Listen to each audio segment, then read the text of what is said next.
1924 ইংরেজি সালে পৃথিবীতে খেলাফত ব্যবস্থার পতন হয়েছে। তুর্কি খেলাফত ব্যবস্থা বিলুপ্ত হয়েছে 1924 ইংরেজি সালে তুরস্কের সেই কামাল পাশার হাতে। 1924-এর পরে 2024 সাল, 100 বছর আমরা অতিক্রম করেছি। এই 100 বছরের ভিতরে সেই খেলাফত ব্যবস্থা যে মুসলমানরা হারিয়েছে সেটা এখনও আমরা ফিরে পাইনি, যার কারণে গোটা পৃথিবীতে আজকে এক দুঃশাসনের কালো নজির আমরা দেখতে পাচ্ছি। গোটা পৃথিবী যেন আজকে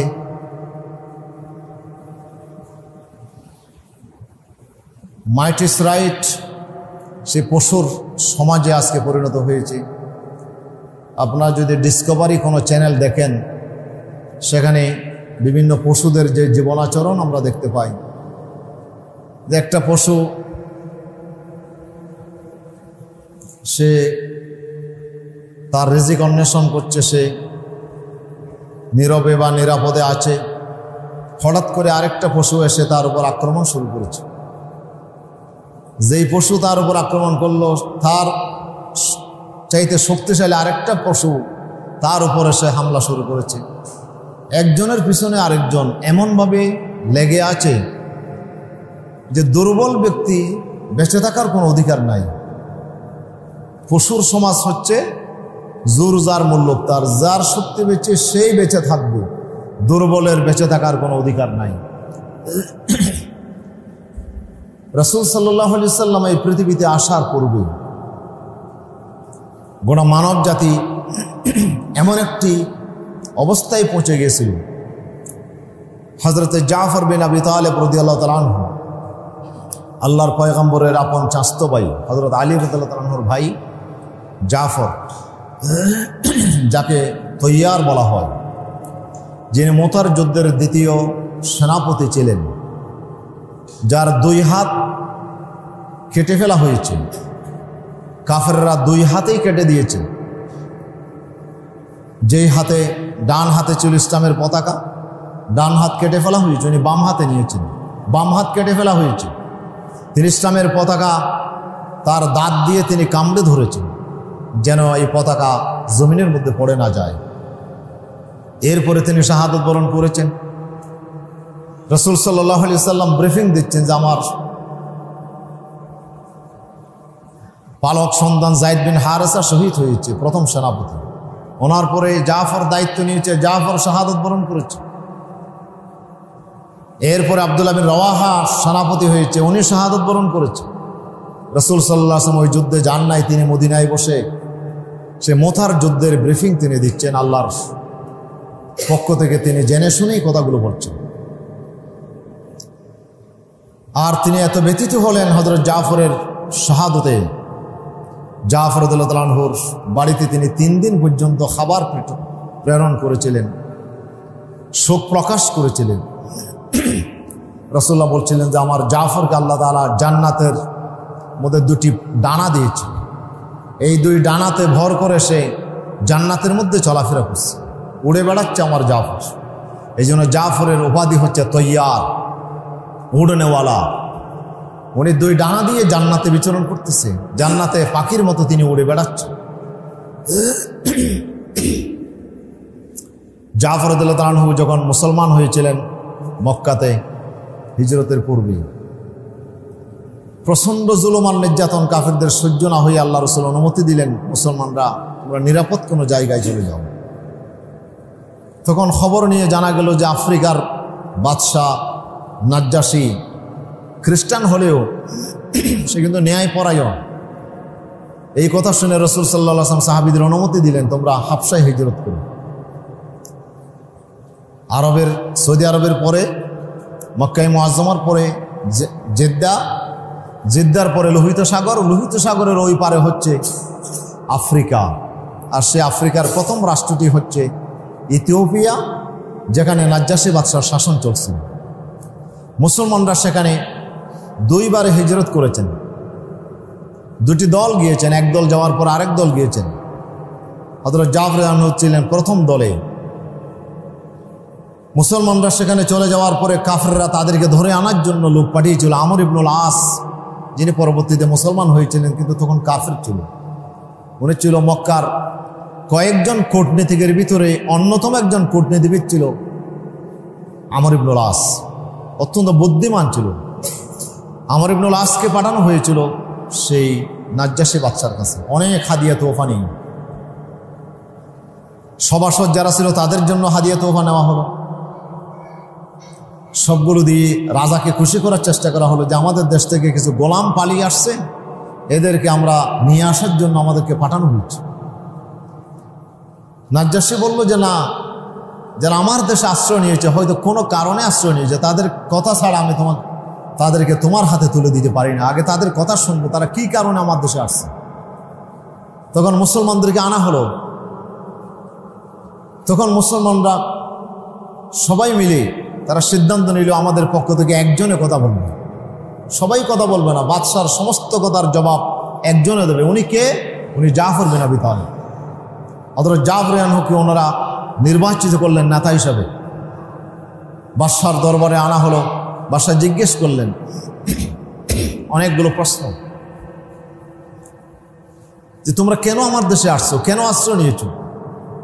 তখন হযরত জাফর রাদিয়াল্লাহু আনহু তিনি একটি ভাষণ দিয়েছিলেন, আর সেই ভাষণটি ইতিহাসে স্বর্ণাক্ষরে লিখিত আছে।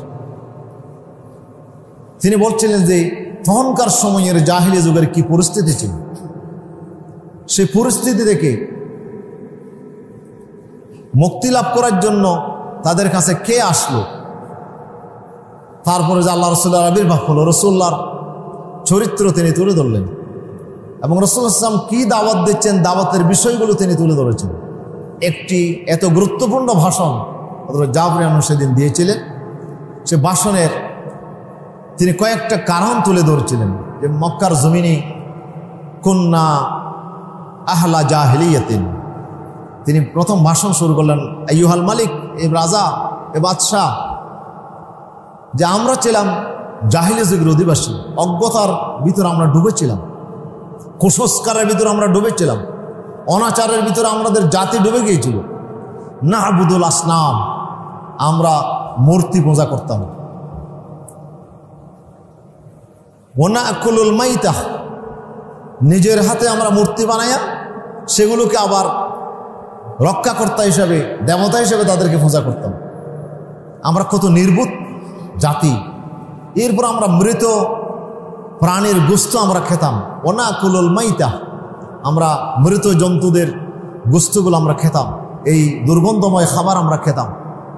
এরপরে ওয়া না'তিল ফাওয়াহিশ, আমরা যত ধরনের নির্লজ্জ কাজ আছে, জেনা ব্যভিচার থেকে শুরু করে নির্লজ্জ গান বাজনা, বেহায়াপনা, অশ্লীলতার ভিতরে আমরা গোটা জাতি আমরা ডুবেছিলাম। সুবহানাল্লাহ। এরপরে ওয়া না'সিল জাওয়ার, এরপর আমাদের প্রতিবেশীরা আমাদের জ্বালায় ছিল অতিষ্ঠ, আমরা ছিলাম আমাদের প্রতিবেশীর জ্বালায় অতিষ্ঠ। ওই সমাজটা ছিল যার শক্তি আছে সেই আরেকজনের উপর হামলা করে। আমরা আমাদের প্রতিবেশী খারাপ আচরণে আমরা অতিষ্ঠ হয়ে গেছিলাম। এমন একটা সমাজ আমরা বাস করতাম যে ইয়াকুলুল কাবিয়্যু মিনাদ দাঈফ। তিনি সর্বশেষ বলছেন যে আমাদের ভিতরে যারা শক্তিশালী দুর্বলদেরকে খেয়ে ফেলবে। ওই পশুর সমাজে যেভাবে শক্তিশালীরা দুর্বলকে খেয়ে ফেলে, আমাদের জাহেলি সমাজেও যারা শক্তিমান, যারা শক্তিশালী, তারা দুর্বলদেরকে খেয়ে ফেলত। গরিব অসহায় মানুষের কোনো অধিকার ছিল না, গোলামের কোনো অধিকার নাই, নারীর কোনো অধিকার নাই, শিশুর কোনো অধিকার নাই, দুর্বলের বেঁচে থাকার কোনো অধিকার নাই। ওই সমাজটা হচ্ছে এমন কিছু পশু ওই সমাজকে পরিচালনা করত, যে আবু জেহেল, আবুল আহাব, উতবা সাহেবের মতো বড় বড় জালেমগুলো, সেই শাসকরা এই জমিনটাকে অনাচারে ভরে দিয়েছিল। এমন একটি কঠিন সমাজেই আমরা বাস করতাম। ইসবাসা ইলাইনা, ইসবাসাল্লাহু ইলাইনা রাসূলাম মিন্না, এই অনাচারের ভিতরে আমরা ডুবেছিলাম। ঠিক এমন সময়ে এমন একজন মহাপুরুষ আমাদের ভিতরে আবির্ভাব হল। তিনি আমাদেরই ভিতরে একজন, সুবহানাল্লাহ, তিনি আমাদেরই ভিতরে একজন। তিনি অনেক উন্নত মানের। না আরেফু নাসাবাহু ও আমানাতাহু ও সিদকাহু ও আফাফহু, চারটা কথা বললেন রসুলের। আল্লাহ রসুলের চারটা চরিত্র তিনি তুলে ধরলেন। আমাদের ভিতরে এমন একজন পয়গাম্বরের আবির্ভাব হলো, যে পয়গাম্বর তার বংশ বুনিয়াদ আমরা চিনি, সে কত উন্নত বংশের ছেলে, সম্ভ্রান্ত বংশে, সেটা আমরা জানি। ও আমানাতাহু ও সিদকাহু, তার সততা সম্পর্কে আমরা জানি, সে ছিল আস-সাদিকুল আমিন। আমরা আমাদের যুগে তাকে আমরা সত্যবাদী বলে উপাধি দিয়েছিলাম। জীবনে কোনোদিন মিথ্যে কথা বলে নাই।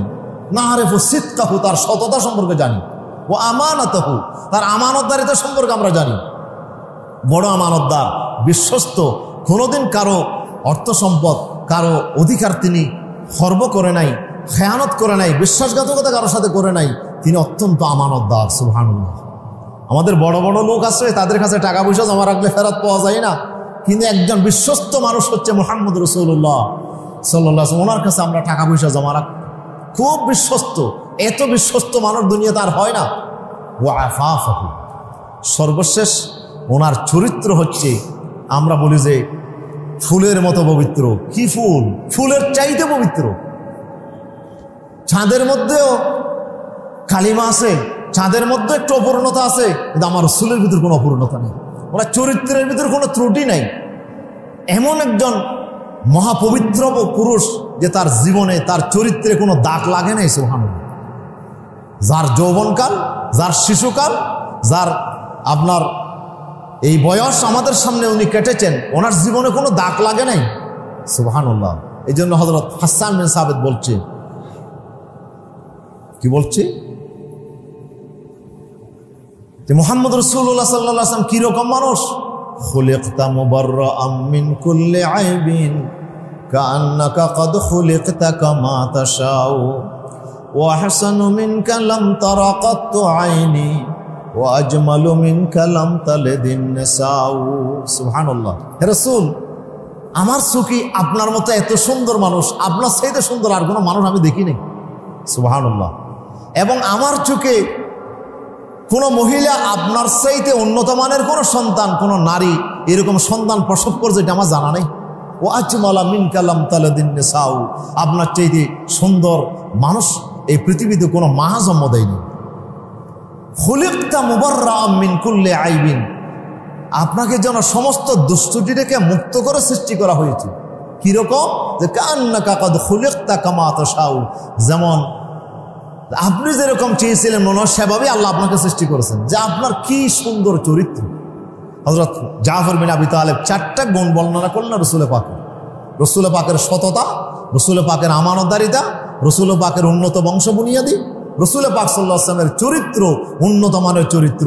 এই চারটা মহা গুণে গুণান্বিত একজন মহাপুরুষ আমাদের ভিতরে আবির্ভাব করল। ফাদাআনা,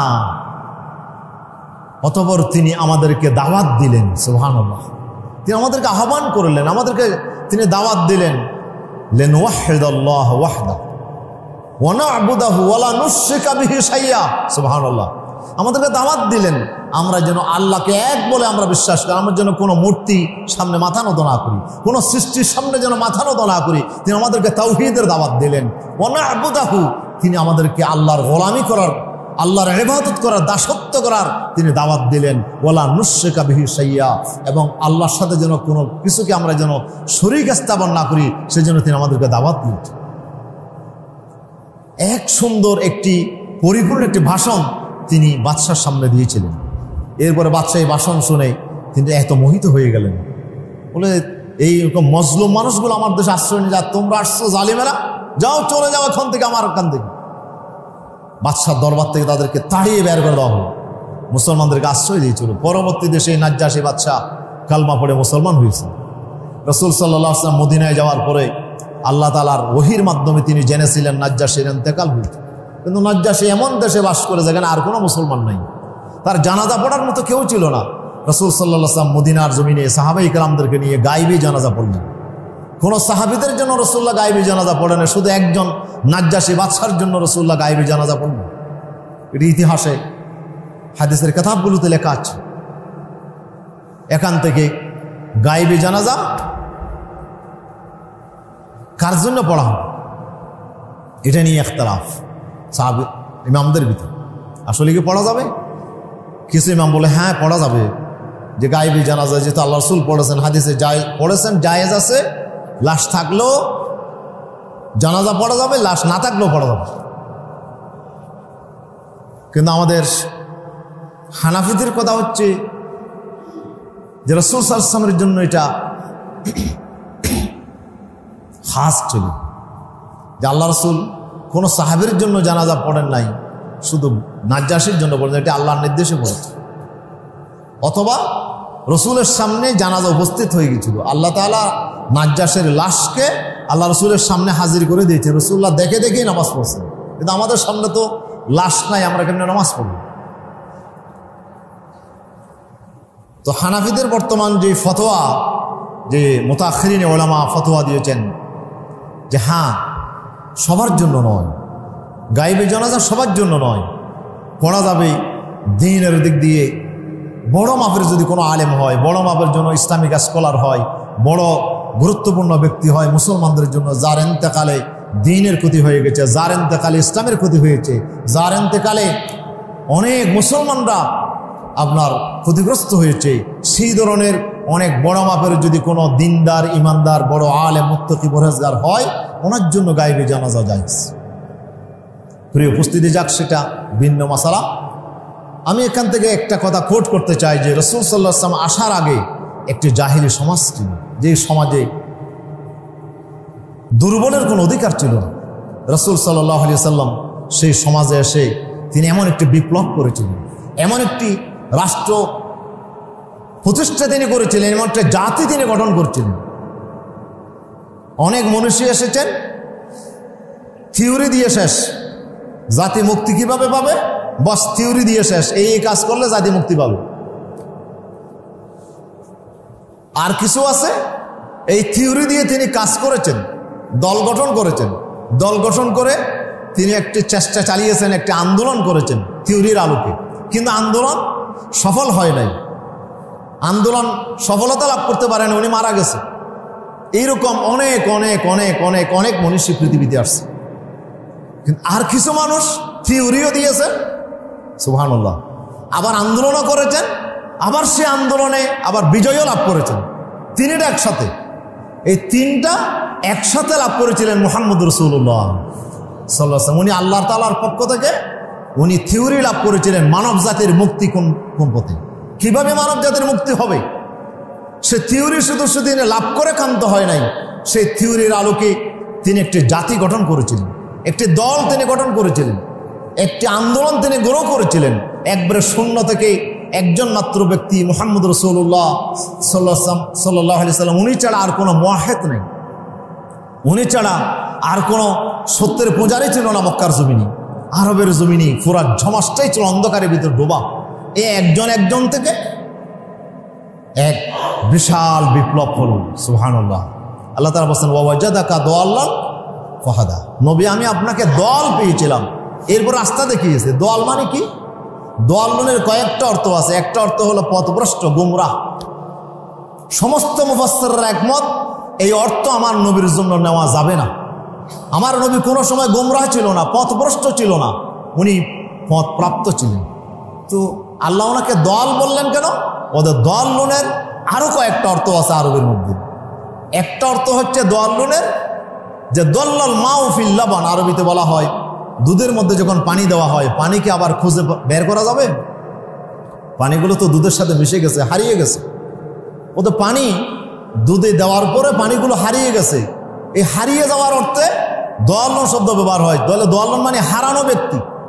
আল্লাহ তাআলা বলছেন ওয়াজাদাকা দাল্লান ফাহাদা, হে নবী আমি আপনাকে হারানো অবস্থায় পেয়েছিলাম, আপনি জাহিলিয়াতের সমাজে হারিয়ে গেছিলেন, আপনি একজন মাত্র সত্যবাদী সত্যপন্থী লোক ছিলেন, পুরো সমাজটাই ছিল অন্ধকারের ভিতর ডোবা, আপনাকে যেন হারিয়ে ফেলেছিলাম, আপনাকে যেন দেখাই যাচ্ছিল না, আমি আপনাকে সেখান থেকে উদ্ধার করেছি, সুবহানাল্লাহ।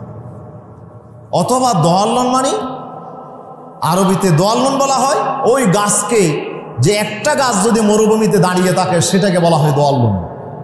পুরা মরুভূমি, দুধ ময়দানে ময়দান, কোনো গাছপালা নাই, একটা গাছ মাত্র ময়দানে দাঁড়িয়ে আছে, সেই দাঁড়ানো একটা গাছকে বলা হয় দোয়াল্লুন। আল্লাহ বলছে ওয়াজাদাকা দোয়াল্লান ফাহাদা, হে রাসূল আমি আপনাকে ময়দানের ভিতরে পুরো জাহেলি সমাজে একজন মাত্র ব্যক্তিকে পেয়েছিলাম যিনি সত্যের উপরে দাঁড়িয়ে আছে, আর কেউ নাই। সুবহানাল্লাহ। একজন একজন করে যোগ হয়েছে। রসুলের উপরে প্রথম কলমা বললেন খাদিজাতুল কুবরা রাদিয়াল্লাহু তাআলা আনহা, খদিজার পরে কলমা বললেন সাইয়েদনা আবু বকর সিদ্দিক রাদিয়াল্লাহু তাআলা আনহু, এরপরে কলমা বললেন যায়েদ বিন হারিসা, এরপরে কলমা বললেন হযরত আলী। এইভাবে একজন একজন একজন একজন করে রসুলের সাথে এই সত্যের আপনার দলের মধ্যে একজন একজন যোগ হয়েছে। এমনভাবে এই আন্দোলন বিস্তার লাভ করেছে গোটা আরবের জমিনে। সে আন্দোলনকে ঠেকানোর জন্য, আন্দোলনকে শেষ করে দেওয়ার জন্য এমন তুফান চলেছে। আবু জেহেল, আবুল আহাব, উতবা, সাইবা বিরাট বাহিনী নিয়ে আমার নবীর উপরে একবার দুইবার নয় শত শতবার ওনারা আমার নবীর উপরে ঝাঁপিয়ে পড়েছে, আমার নবীকে হামলা করেছে, যুদ্ধ করেছে। সেই যুদ্ধে আমার নবী বিজয় লাভ করেছে। সুবহানাল্লাহ।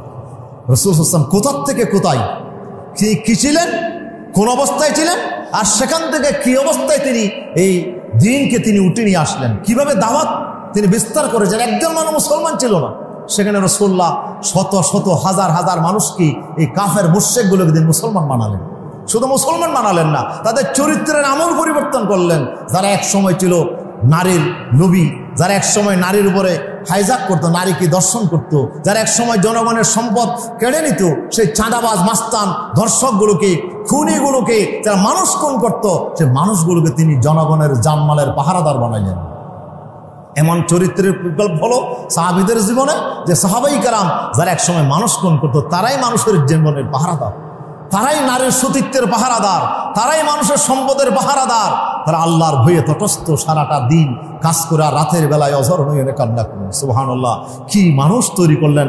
রাসূলুল্লাহ বলেন খায়রুল কুরুনি কারনি সুম্মাল্লাযিনা ইয়ালুনাহুম সুম্মাল্লাযিনা ইয়ালুনাহুম, আমার যুগ হচ্ছে শ্রেষ্ঠ যুগ, আমার পরে আমার সাহাবীদের যুগ হচ্ছে শ্রেষ্ঠ যুগ, আমার পরে সাহাবীদের পরে তাবিদের যুগ হতে শ্রেষ্ঠ যুগ।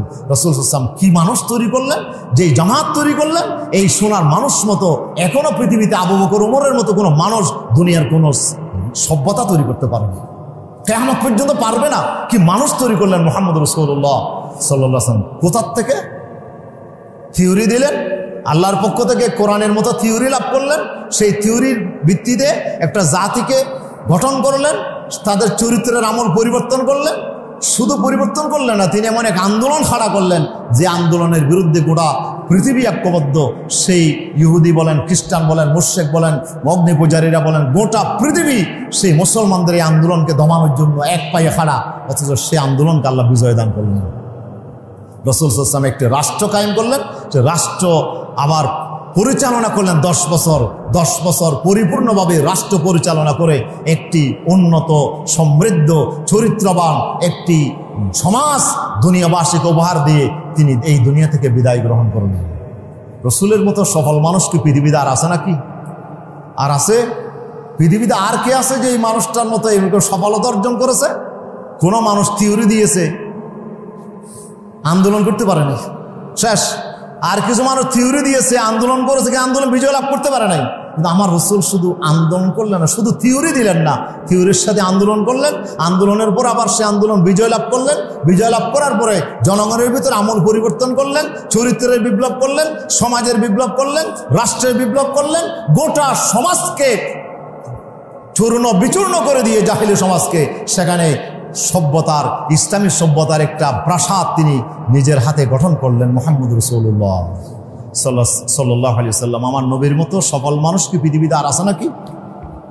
গোটা পৃথিবীর জন্য আজকে সাক্ষী দিচ্ছে।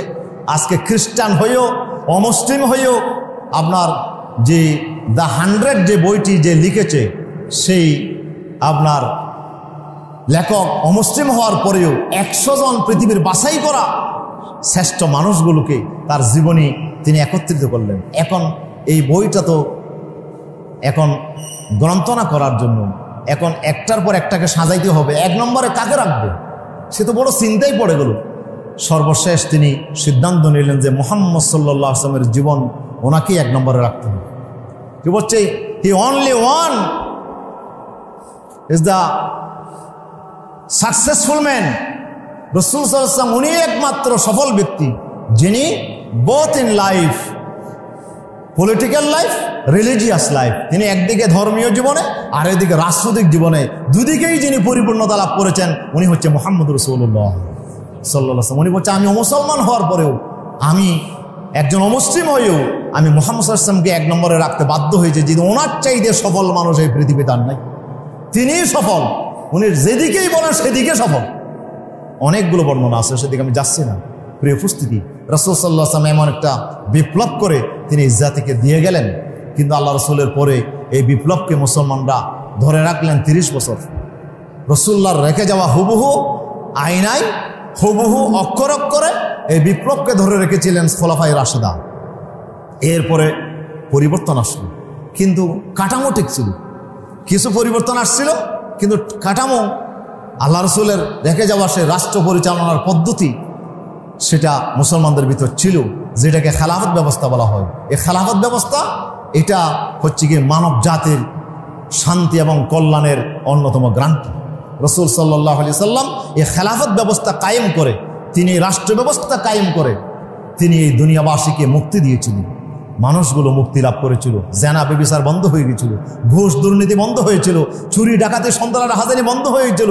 আল্লাহ রাসূল এমন একটা রাষ্ট্র কায়েম করলেন যে রাষ্ট্রের মধ্যে জহারুল আরদ খায়রুম মিন বাতনিহা, জমিনের ফেটার চাইতে ফিট ছিল উত্তম। সুবহানাল্লাহ।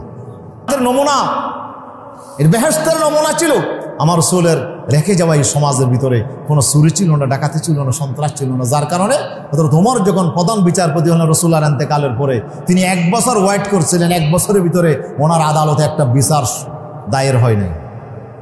আপনি কল্পনা করতে পারেন আজকে বাংলাদেশের মধ্যে একটা সমাজে, বাংলাদেশের আয়তন কত? 1,44,000 বর্গ কিলোমিটার, আপনার প্রায় 45,000 বর্গ কিলোমিটার, প্রায় 1.5 লাখ বর্গ কিলোমিটার ধরেন। এটা ছোট্ট রাষ্ট্র। আমার রাসূল যে রাষ্ট্র কায়েম করছিলেন বিশাল এক রাষ্ট্র। সুবহানাল্লাহ। সুদূর সেই ইয়েমেন থেকে শুরু করে সিরিয়া পর্যন্ত রাসূলুল্লাহর আমলে, এরপর আরো বিশাল বিস্তৃতি লাভ করলো। হযরত ওসমানের আমলে রাষ্ট্র ছিল 12 লক্ষ বর্গ মাইল এলাকা। 12 লক্ষ বর্গ মাইল, আর আমরা তো 55,000 বর্গ মাইল মাত্র। আর রাসূলুল্লাহর প্রতিষ্ঠিত রাষ্ট্র 12 লক্ষ বর্গ মাইল এলাকা, বিশাল রাষ্ট্র। সেই রাষ্ট্রের মধ্যে হযরত ওমর প্রধান বিচারপতি, আর সেই প্রধান বিচারপতির আদালতে 1 বছরের ভিতরে একটা খুনের মামলা হয় নাই, একটা আপনার ধর্ষণের মামলা হয় নাই, একটা চুরির মামলা হয় নাই, একটা হাইজ্যাকের মামলা হয় নাই, একটা মারামারির মামলা হয় নাই, একটা মাস্তানের মামলা হয় নাই। সুবহানাল্লাহ। কি রাষ্ট্র কায়েম করেছিলেন মুহাম্মদ রাসূলুল্লাহ সাল্লাল্লাহু আলাইহি ওয়াসাল্লাম। মানুষের কোনো অভাব ছিল না, কোনো অন্যায় ছিল না, অরাজকতা ছিল না। একটি জান্নাতি সমাজ মানুষেরা লাভ করেছিল, সেটা ছিল খেলাফত ব্যবস্থা। রাসূলুল্লাহ রেখে যাওয়া সে রাষ্ট্র ব্যবস্থা, এটাকে বলা হয় খেলাফত ব্যবস্থা। এই খেলাফত ব্যবস্থা চালু ছিল আপনার কাঠামোটা, মোটামুটি কাঠামোটা চালু ছিল মুসলমানদের ভিতরে 1924 সাল পর্যন্ত। আর 1924 সালের পরে এই কাঠামোই হারিয়ে ফেলেছে। এখন তো গোটা আপনার মানব জাতিকে এখন সমাজতন্ত্র, পুঁজিবাদ, ধর্মনিরপেক্ষতাবাদ, জাতীয়তাবাদের মতো বিরাট বিরাট আপনার সেই খোদাদ্রোহী মতবাদগুলো এই দুনিয়াকে আজকে শাসন করছে। ইসলামের সেই খেলাফত ব্যবস্থা হারিয়ে গেছে। 100 বছরের ভিতরে মুসলমানরা উঠে দাঁড়াতে পারে নাই। কিন্তু আল্লাহ তাআলা, আল্লাহর প্যারা রাসূল বলেছেন, ইন্নাল্লাহা ইয়াবআসু ফি হাযিহিল উম্মাহ আলা রাসি কুল্লি মিয়াতি সানা মান ইউজাদ্দিদু লাহা দীনাহা।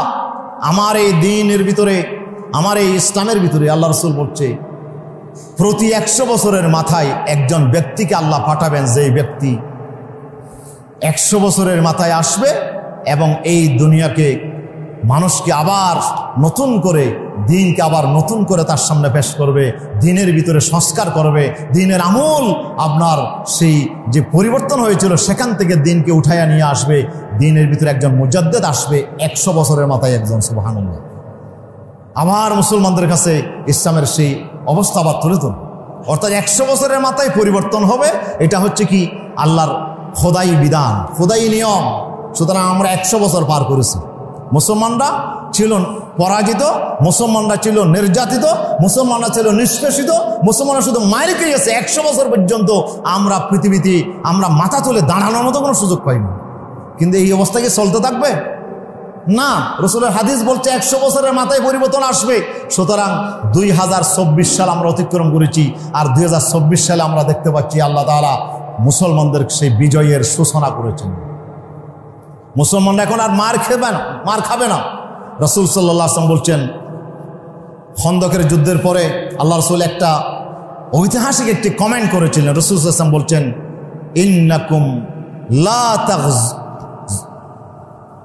ইন্নাহুম লা ইয়াগজুনাকুম ওয়ালাকিন্নাকুম তাগজুনাহুম। রাসূলুল্লাহ বললেন, এই মুসলমানরা শোনো, খন্দকের যুদ্ধের পরে, খন্দকের যুদ্ধের আগে মহাজোট গঠন করছিল। কি জোট? এটা তো আমাদের জন্য পরিচিত শব্দ। মহাজোটকে বলে আহজাব। এটা কোরআন শরীফের একটা সূরার নাম হচ্ছে মহাজোট সূরা আহজাব, যেখানে সবগুলো দল, অনেকগুলো দল এক জায়গায় একত্রিত হয়, সে মহাজোট গঠন হয়েছিল। রাসূলুল্লাহর আমলে মহাজোট গঠন হয়েছিল। সেই জোটের মধ্যে ইহুদিরা ছিল, খ্রিস্টানরা ছিল, এবং মুসলমানদের ভিতরে যারা মুনাফিক তারা ছিল, মুশরিকরা ছিল, সবাই মিলে এই দল গঠন হয়েছিল। এবং মক্কার জমিনে যতগুলো গোত্র ছিল, সমস্ত গোত্র কুরাইশ ছাড়া, রাসূলুল্লাহর সাথে তো এর আগে যুদ্ধ হয়েছে কুরাইশের সাথে, বদরের যুদ্ধ কুরাইশের সাথে, উহুদের যুদ্ধ কুরাইশের সাথে, কিন্তু খন্দকের যুদ্ধ শুধু কুরাইশের সাথে হয় নাই, আরবের সমস্ত গোত্রগুলো এই যুদ্ধে অংশগ্রহণ করছিল। সমস্ত গোত্র, সমস্ত দল এই যুদ্ধে একতাবদ্ধ হয়েছিল। মদিনার ইহুদি খ্রিস্টানেরা মদিনার সনদ লঙ্ঘন করে তারা সেই মুশরিকদের পাশে দাঁড়িয়েছিল, আর মুনাফিকরা তো গোপনে তাদের সাথে ষড়যন্ত্রে লিপ্ত হয়েছিল। সবগুলো মিলাইয়া চেষ্টা করলো ইসলামের এই রাষ্ট্রকে খতম করে দেওয়ার জন্য, কিন্তু পারে নাই। আল্লাহ মহাজোটকে ব্যর্থ করে দিয়েছেন। রাসূল সাল্লাল্লাহু আলাইহি ওয়াসাল্লামকে আল্লাহ তাআলা বিজয় দান করলেন। রাসূলুল্লাহ মদিনা আপনার নিরাপত্তার জন্য খন্দক খনন করেছিলেন। তখন ওরা 25 দিন পর্যন্ত আল্লাহ রাসূলকে অবরোধ করে রাখলেন। রাসূল সাল্লাল্লাহু আলাইহি ওয়াসাল্লাম আল্লাহর কাছে দোয়া করলেন, আল্লাহ মালা আল্লাহু কুবুরহুম ওয়া বুয়ুতাহুম নারা হাবাসুনা আনিস সালাতি ওয়াস সালাতিল উস্তা। খন্দক খনন করতে গিয়ে, গর্ত খনন করতে গিয়ে রাসূল একজন সাধারণ সৈনিকের মতো গর্ত খনন করেছেন। 10 জন গ্রুপ করেছেন। 10 জনের ভিতরে একজন ছিলেন মুহাম্মদ রাসূলুল্লাহ সাল্লাল্লাহু আলাইহি ওয়াসাল্লাম। 47 জায়গা মেপে দিয়েছিলেন, এত পরিমাণ গর্ত খনন করতে হবে যেন নিচে নামলে উঠতে না পারে, এই পরিমাণ প্রস্থ, যেই পরিমাণ লাফ দিয়ে যেতে না পারে এইরকম গভীরে যেতে হবে। এই পরিমাণ 10 হাত আপনার 40 হাত জায়গা এক গ্রুপের জন্য নির্ধারণ হয়েছিল। আর সেখানে আল্লাহ রাসূল একজন সাধারণ সৈনিক হিসেবে গর্ত খননের কাজ করছিলেন। আর সেই যুদ্ধে আল্লাহ রাসূলের 4 ওয়াক্ত নামাজ, বলতে গেলে 3 ওয়াক্ত তো একেবারে পুরাপুরি কাজা হয়ে গেছিল। জুহুর, আসর, মাগরিব আল্লাহ রাসূল একসাথে কাজা করেছিলেন। রাসূলুল্লাহ নামাজ পড়ার সময় নাই, গর্ত খননের কাজ বাকি আছে। কি কষ্ট করেছে। রাসূলুল্লাহ দোয়া করলেন, আল্লাহ যারা আমাদেরকে নামাজ পড়তে দিল না, আসরের নামাজ পড়তে দিল না, আল্লাহ এই পাপিষ্ঠ জালেমগুলোকে, তাদের তাবু, তাদের বাড়িঘর, তাদের কবরগুলোকে তুমি আগুন দিয়ে ভরে দাও। আল্লাহ রাসূলের বদদোয়া সেটা কবুল হয়ে গেছিল তাদের জন্য। রাসূলের এই দোয়ার ফলে এমন ঘূর্ণিঝড় আসলে যে ঘূর্ণিঝড়ের ভিতর বাতাস ছিল, এই বাতাস আপনার আগুন মিশ্রিত বাতাস, এই আগুন মিশ্রিত বাতাস দিয়ে তাদের তাবুগুলো ছিন্ন ভিন্ন করে ফেলা হচ্ছে। এরপরে কাফেররা টিকতে পারে নাই, ওরা আসার চেষ্টা করছিল। নামতে চাইলে মুসলমানরা তীর মারে। 3000 সৈন্য নিয়ে রাসূলুল্লাহ সেদিন 10 থেকে 12,000 বিশাল একটা দলের সাথে রাসূলুল্লাহ মোকাবেলা করছিলেন। রাসূলের সাথে সৈন্য ছিল মাত্র 3000 সৈন্য নিয়ে। কাফেররা পালিয়ে গেল। তখন আল্লাহ রাসূল বললেন, ইন্নাহুম লা ইয়াগজুনাকুম ওয়ালাকিন্নাকুম তাগজুনহুম। এ মুসলমানরা শোনো, কাফেররা বদরে আসলো 1000 নিয়ে, উহুদে আসলো 3000 নিয়ে, আমাদেরকে মার দিয়েছিল। কিন্তু খন্দকে আসলো 10 থেকে 12,000 নিয়ে, মহাজোট নিয়ে। এরপরে তারা পালিয়ে গেছে, পারবে না আর ইনশাআল্লাহ। আল্লাহ রাসূল বললেন, এবার তোমরা এগিয়ে যাবে, ওরা আর এগিয়ে আসতে পারবে না, ওরা আর যুদ্ধ করার জন্য এগিয়ে আসবেন, এখন তোমরা এগিয়ে যাবে। রাসূলের এই কথাটা 100% সত্য প্রমাণিত হয়েছে। এরপরে কাফেররা কোমর ভেঙে গেছে, ওরা আর মুসলমানদের বিরুদ্ধে ঐক্যবদ্ধ হইতে পারে নাই। আল্লাহ রাসূল এরপরে বিজয়ের ধারা শুরু হয়েছে। আলহামদুলিল্লাহ, এখন আমাদেরও বিজয়ের ধারা মুসলমানদের শুরু হয়েছে। আলহামদুলিল্লাহ, এই শতাব্দী যে আমার মনে হয় যে ইসলামের বিজয়ের শতাব্দী ইনশাআল্লাহ। এই শতাব্দী হচ্ছে কোরআনের বিজয়ের শতাব্দী। এই শতাব্দীতে ইসলাম বিজয়ী হবে ইনশাআল্লাহ। আজকে সেই ধারা শুরু হয়েছে। যেই আফগানিস্তানে 20 বছর যুদ্ধ করলো সেই আমেরিকা, যে পরাশক্তি লেজ গুটিয়ে পালিয়ে গেছে আফগানিস্তান থেকে, সেই তালেবানদের হাতে তারা টিকতে পারে না। আলহামদুলিল্লাহ, 20 বছর যুদ্ধ করে তারা পালিয়ে গেল। এখন কোনো রাষ্ট্র স্বীকৃতি দিচ্ছে না, কিন্তু তারা বলে কোনো রাষ্ট্র আমাদের দরকারই নেই, তোদের স্বীকৃতির কোনো দরকার নাই, স্বীকৃতি ছাড়া চলবে।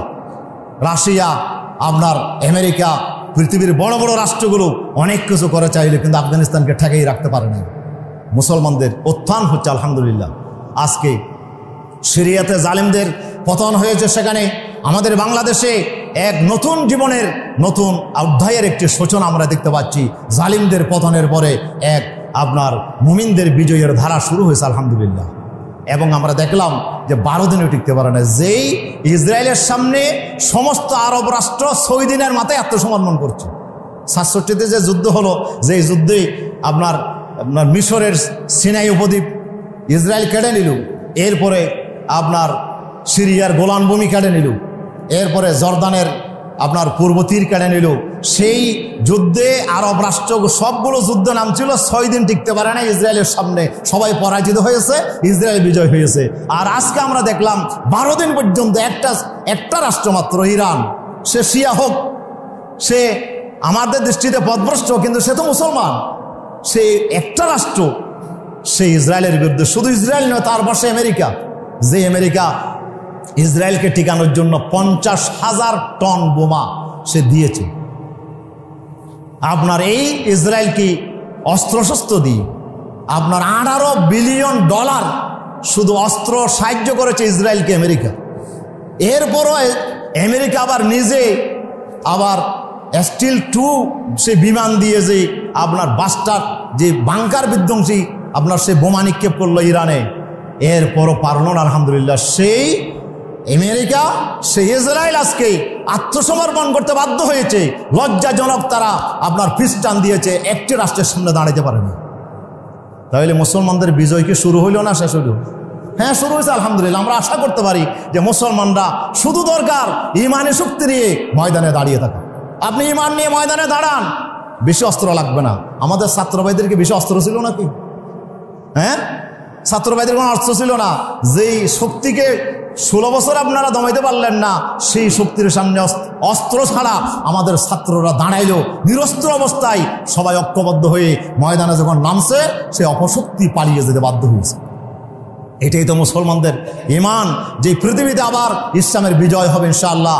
ইসলামের বিজয়ের ধারা আজকে আমরা দেখতে পাচ্ছি, দিকে দিকে বিভিন্ন রাষ্ট্রে ইসলামের বিজয় শুরু হয়েছে। সুতরাং এখন আমাদেরকে ঐক্যবদ্ধ হতে হবে ইসলামের পাশে। এখন আমাদের আজকের আলোচনার আপনার 3টা পয়েন্ট, আমরা সময় তো এখন অনেকগুলো হয়ে গেছে, আমরা 3টা পয়েন্ট চিন্তা করছিলাম, 3টে ভাবনা। একটি হচ্ছে আমরা কী অবস্থায় ছিলাম। আমরা প্রথম ভাবনা আমাদের বিগত সময়গুলোতে যে আমরা যে অধ্যায় অতিক্রম করে আসছি, আমার প্রথম ভাবনা দরকার যে আমাকে আল্লাহ দুনিয়াতে কেন পাঠালেন, কেন পাঠালেন, আমি কোথায় ছিলাম? আমি তো ওই দুনিয়াতে ছিলাম না, আমি তো মায়ের পেটে ছিলাম। মায়ের পেটে কতদিন ছিলাম? হয়তো 10 মাস। এক সময় তো আমার মা ছিল না, আমার বাপই ছিল না, তো তখন আমি কোথায় ছিলাম? তখন আমি ছিলাম আরেক জগতে, যা রুর জগৎ।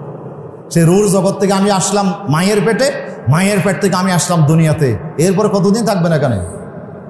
দুনিয়াতে তো বেশি দিন থাকা যাবে না। আপনাকে আল্লাহ তাআলা এমন ভাবে সৃষ্টি করলেন দুনিয়াতে, আপনি কি গরু ছাগলের মতো, হাঁস মুরগির মতো এরকম দুর্বল অবস্থা দিয়ে, এরকম বুদ্ধিহীন অবস্থা দিয়ে আল্লাহ আপনাকে পাঠিয়েছেন? না না, আপনাকে একটা আলাদা মর্যাদা আল্লাহ তাআলা দিয়েছেন। আল্লাহ তাআলা বলছেন, বান্দা আমি তোমাকে আফা হাসিবতুম আন্নামা খলাকনাকুম আবাসা ওয়া আন্নাকুম ইলাইনা লা তুরজাউন, বান্দা আমি তোমাকে এমনি সৃষ্টি করেছি, কি সুন্দর তোমাকে জ্ঞান দিলাম, বুদ্ধি দিলাম, তোমাকে কি মর্যাদা দিলাম, তোমাকে আমি সৃষ্টি করলাম এই দুনিয়ার জমিনে। আল্লাহ তাআলা পাঠালেন, সৃষ্টি করলেন দুনিয়ার জমিন, আমাকে পাঠালেন, একটা লিমিট হায়াত দিলেন আমাকে। কেন দিলেন আমরা কি একটু চিন্তা করেছি? আল্লাহ কেন দুনিয়াতে পাঠালেন? আল্লাহ তাআলা 2টা উদ্দেশ্য বর্ণনা করছে। আমাদের মানব সৃষ্টির উদ্দেশ্য কয়টা? মানব সৃষ্টির উদ্দেশ্য আল্লাহ বর্ণনা করেছেন 2টা। একটা উদ্দেশ্য আল্লাহ বলছেন ওয়ামা খলাকতুল জিন্না ওয়াল ইনসা ইল্লা লিয়াবুদুন। আরেকটি উদ্দেশ্য ইন্নী জাইলুন ফিল আরদে খলিফা। আল্লাহ তাআলা সৃষ্টির সামনে সেই ফেরেশতারা যখন জিজ্ঞেস করছিল, আল্লাহ আপনি আবার কি বানাবেন? আল্লাহ বলেন ইন্নী জাইলুন ফিল আরদে খলিফা, আমি দুনিয়াতে আমার খলিফা বানাতে চাই। খলিফা মানে আমার প্রতিনিধিত্ব করবে, আমার দায়িত্ব পালন করবে, ওরা আমার পক্ষ থেকে আমার দায়িত্ব পালন করবে। আমরা অন্যান্য সৃষ্টির মতো নয়, অন্যান্য সৃষ্টি খেলাফতের দায়িত্ব পাই নাই, কিন্তু আমরা কিসের দায়িত্ব পেয়েছি? আমরা খেলাফতের দায়িত্ব পেয়েছি। খেলাফত কি? খেলাফত হচ্ছে আল্লাহর কাজটা আমাদেরকে করতে হবে, আল্লাহর কাজটা আল্লাহর পক্ষ থেকে আমাকে করতে হবে, এটা হলো খেলাফত। তো আল্লাহ কি কাজ করেন? খানাপিনা খান, বিয়ে শাদী করেন, বলেন না, খানাপিনা খান, বিয়ে শাদী, আমাদের মতো নওয়াজ দোয়া করেন, আমাদের মতো নওয়াজ করেন, আল্লাহ কাজ জন্য নওয়াজ করবে, তাহলে আল্লাহ বেনামাজি। তো বেনামাজিরা বলবো যে আমাদের দলে তো আল্লাহ আছে, কিন্তু আমরাও নওয়াজ করি না, আল্লাহও বলে নওয়াজ করেন। তো আল্লাহ কাজ জন্য নওয়াজ করবে, আল্লাহ কার সামনে সেজদা দেবে? আমরা না আল্লাহকে সেজদা করছি। আমাদের মতো আল্লাহ সেহরি ইফতার করে রোজা রাখে, তো আমাদের মতো রোজাও রাখে না, হজ করে, তো আল্লাহ কার ঘরের হজ করবে? তাহলে তো আমরা নামাজ পড়ি, এটাও আল্লাহর কাজ না, রোজা রাখি এটাও আল্লাহর কাজ না, খানাপিনা খাই এটাও আল্লাহর কাজ না, বিয়ে শাদী করি এটাও আল্লাহর কাজ না, আমরা হজ করি এটাও আল্লাহর কাজ না, কুরবানি করে আল্লাহ কাজ জন্য গরু কুরবানি করবে, কুরবানি করেও আল্লাহর কাজ না। তো কাজ কোনটা? খেলাফত মানে হলো আল্লাহর কাজটা আমাকে করতে হবে। তো আল্লাহ কি কাজ করেন? হ্যাঁ, আল্লাহ প্রতি মুহূর্তে কাজে লিপ্ত, কুল্লা ইয়াউমিন হুয়া ফি শান, আল্লাহ প্রতি মুহূর্তে কাজ করছে। সে কাজটা কি? ইউহয়ি ওয়া ইউমীত, আল্লাহ সৃষ্টি করেন, আল্লাহ জীবন দেন। আল্লাহ এই বিশাল কায়নাতকে সৃষ্টি করেছেন, আল্লাহ হায়াত দেন আর মৃত্যু দেন, এই কাজটা আমার আল্লাহ করেন। হায়াত মৃত্যু আল্লাহ দেন, শুধু হায়াত মৃত্যু দেন আল্লাহ না, আল্লাহ বলে আমি আরেকটা কাজ করি, মা মিন দাব্বাতিন ফিল আরদি ইল্লা আলাল্লাহি রিজকুহা, আমি রিজিকও দেই। শুধু রিজিক দেন? আল্লাহ বলেন আমার আরেকটা কাজ আছে, ইন্না আলাইনা লাল হুদা ওয়া ইন্না লানা লাল আখিরাতি ওয়াল উলা ওয়া আলাল্লাহি কসদুস সাবিল। আমার আরেকটা দায়িত্ব হচ্ছে আমি সৃষ্টি জগৎকে রাস্তা দেখাই, তার পথ দেখাই, সে কিভাবে চলবে তার জন্য আইন তৈরি করি। সুবহানাল্লাহ, তাকে আইন ঠিক করে দিই। সৃষ্টির জন্য সূর্য চন্দ্র থেকে শুরু করে সব সৃষ্টির জন্য আল্লাহ আইন তৈরি করছেন, আবার সে আইনটা আমি আবার কায়েম করি, চালু করি। আমার আইনের বাইরে যাওয়ার কোনো শক্তি কোনো সৃষ্টির নাই। আল্লাহ বলছে এই আসমান আর জমিন এতেয়া তাওআন ওয়া কারহা ফাকালাতা আতাইনা তায়িন। সুবহানাল্লাহ, কোরআন শরীফ আল্লাহ বলছে আমি আসমান আর জমিনকে বললাম যে এই আসমান আর জমিন আসো, আমার কথা মতো চলো। তারা দুজনেই বললো যে আল্লাহ সারেন্ডার হয়ে গেলাম, তুমি যা বলবে সেভাবে আমি চলবো। সুবহানাল্লাহ, আল্লাহ হুকুম কি করলেন? শুধু আইন তৈরি করলেন না, আইন আবার এক্সিকিউট করলেন, আইন আবার এক্সিকিউট করলেন, আইন আবার এটাকে প্রতিষ্ঠা করলেন, এটা চালু করলেন। আমার আল্লাহ তাআলা 60টা কাজ করেছেন, এখানে সৃষ্টি করেছেন, হায়াত মৃত্যু আল্লাহ নির্ধারণ করেন, রিজিক দেন, এরপরে আল্লাহ তাআলা আইন তৈরি করেন, এরপর আল্লাহ তাআলা আইনটা প্রতিষ্ঠা করেন, আইনটা আবার আল্লাহ তাআলা চালু করেন। এই কয়েকটা কাজ আল্লাহ প্রত্যেকটা সৃষ্টির বেলায় করেছে। আমাদের বেলায় 60টা কাজ আল্লাহ করবেন, কিন্তু আরেকটা কাজ আল্লাহ করবেন না। প্রত্যেকটা সৃষ্টির বেলায় 5টা কাজ করেন, আল্লাহ তাআলা সৃষ্টি করেন, আল্লাহ তাআলা রিজিক দেন, আল্লাহ তাআলা আইন দেন, আইন চালু করেন, এরপর আল্লাহ মৃত্যু দেন। এই 5টা কাজ আল্লাহ প্রত্যেকটা সৃষ্টির বেলায় করে। আমাদের বেলায় 60টা করবে, আর একটা করবে না। কথা কি আমি বুঝাইতে পারছি? আমাদের বেলায় কয়টা কাজ করবে আল্লাহ? আমাদের সৃষ্টি করেছেন আল্লাহ, জীবন দিয়েছেন আল্লাহ, রিজিক দেন আল্লাহ, এরপর আইন তৈরি করেছেন আল্লাহ, মৃত্যু দেবেন আল্লাহ। 60টা কাজ আল্লাহ করবেন, মাঝখানে একটা কাজ আল্লাহ তাআলা রেখে দিয়েছেন, সেই আইনটা চালু করা। এই আইনটা চালু করাটা আল্লাহর কাজ। আল্লাহ বলে যে এটা আমি করবো না, তোমাদের উপর তুলে দিলাম, আমার পক্ষ থেকে তোমরা আমার আইনটা এই জমিনে কায়েম করবে, এটা আমার খেলাফতের দায়িত্ব। ইন্নী জাইলুন ফিল আরদি খলিফা, এই মানব জাতি, তোমাদেরকে আমি অন্যান্য সৃষ্টির মতো করে আমি পয়দা করি না, আমি তোমাকে খেলাফতের দায়িত্ব পালন করার জন্য বাছাই করেছি। আমার পক্ষ থেকে আমার দেয়া আইনকে এই জমিনে প্রতিষ্ঠার জন্য তোমার জান, তোমার মাল, তোমার রক্ত, তোমার জীবনের সব কিছু আমার আইন প্রতিষ্ঠার জন্য তোমাকে খরচ করতে হবে। এটাই খেলাফতের দায়িত্ব। এই খেলাফতের দায়িত্ব পালন করার জন্য আল্লাহ মানব জাতিকে সৃষ্টি করেছেন। 2 নম্বর, ওমা খলাকতুল জিন্না ওয়াল ইনসা ইল্লা লিয়াবুদুন, আল্লাহ ইবাদত করার জন্য আমাদের সৃষ্টি করেছেন। সেই ইবাদত গোলামি করতে হবে কার?